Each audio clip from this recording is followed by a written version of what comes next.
ஹர ஹர சங்கர ஜய ஜய சங்கர ஹர ஹர சங்கர ஜய ஜய.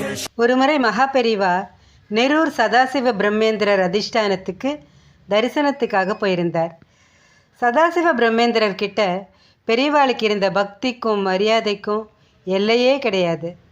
பிரம்மேந்திரர் பேரை சொன்னாலும் கேட்டாலும் அப்படியே உருகி போயிடுவார்.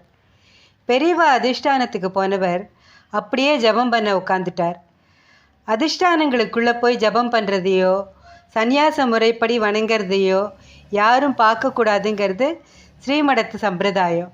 மனுஷ எல்லைகளை தாண்டி தெய்வீகத்தோட நுழைவாயிலில் நிற்கிற அபூர்வமான தருணம் அது.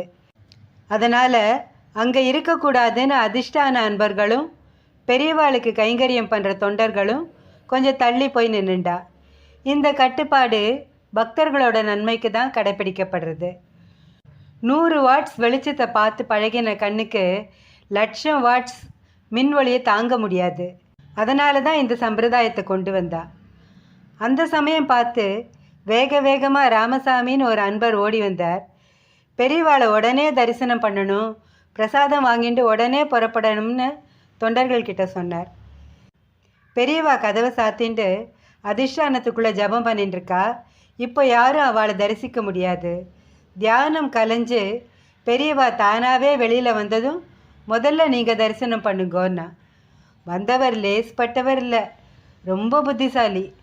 தொண்டர்களோட பேச்சு அப்படியே கேட்குற மாதிரி பாவனை பண்ணிவிட்டு தொண்டர்கள் கொஞ்சம் ஏமாந்த நேரம் பார்த்து அதிஷ்டானத்து கதவுகளை திறந்துட்டு உள்ளே போயிட்டார். இதை யாருமே எதிர்பார்க்காததுனால என்ன பண்ணுறதுன்னு தெரியாமல் எல்லாரும் பதறி போயிட்டா. அந்த நேரத்தில் அதிஷ்டானத்துலேருந்து பெரியவா குரல், நீங்கள் மிருத்யுஞ்சய ஜபஹோமம் பண்ண வேண்டாம், உங்கள் வீட்டுக்கு மிருத்யு வரமாட்டான், திரும்பி போயிடுங்கோன்னு கம்பீரமாக கேட்டுது. ரங்கசாமி கதவை மூடிட்டு சட்டுன்னு வெளியில் வந்துட்டார். அணுக்கு தொண்டர்கள் அவரை சூழ்ந்துண்டு என்ன நடந்ததுன்னு கேட்டா. அவர் ஒரு கதையே சொன்னார். அவரோட நெருங்கிய உறவினருக்கு திடீர்னு நெஞ்சு வலி வந்துடுத்து. டாக்டர்கள் 48 மணி நேரம் போனாதான் எதுவுமே சொல்ல முடியும்னு சொல்லிட்டா.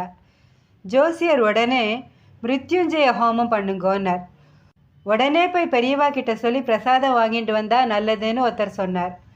ஒரு பாட்டி, பெரியவா இதோ பக்கத்தில் நெரூரில் தானே இருக்கார், அவளை போய் பார்த்து நிலைமையை சொல்லிடுங்கோ, அவள் பார்த்துப்பான்னு சொன்னதை எல்லாருமே ஏற்றுண்டா. அதுக்காக தான் ராமசாமி அவ்வளவு அவசரப்பட்டிருக்கார். அவரோட அதிர்ஷ்டம் தெய்வமே அவருக்கு அருள்வாக்கு சொல்லிடுத்து. ராமசாமி வீட்டுக்குள்ளே நுழைஞ்சப்போ அந்த நோயாளி உறவினர் படுக்கையில் எழுந்து உட்காந்துட்டு இருந்தார். உன்னோட வீட்டுக்கு மிருத்யு வரமாட்டான்னு பெரியவா சொன்னது பலிச்சுது.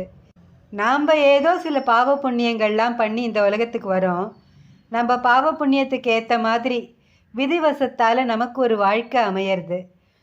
மகான்களை நம்பி வாழறப்போ அவள் நம்ம விதியையே மாற்றி அமைக்கிறா. அந்த மாதிரி மகா பெரியவா எத்தனையோ பேரோட வாழ்க்கையை மாற்றி அமைச்சு சௌக்கியமாக வாழ வச்சிருக்கார். அவரை பரிபூர்ணமாக சரணடைந்து இந்த பவசாகரத்தை கடந்து இறைவனடி சேர்வோம். ஹர ஹர சங்கர ஜய ஜய சங்கர ஹர ஹர சங்கர ஜய ஜய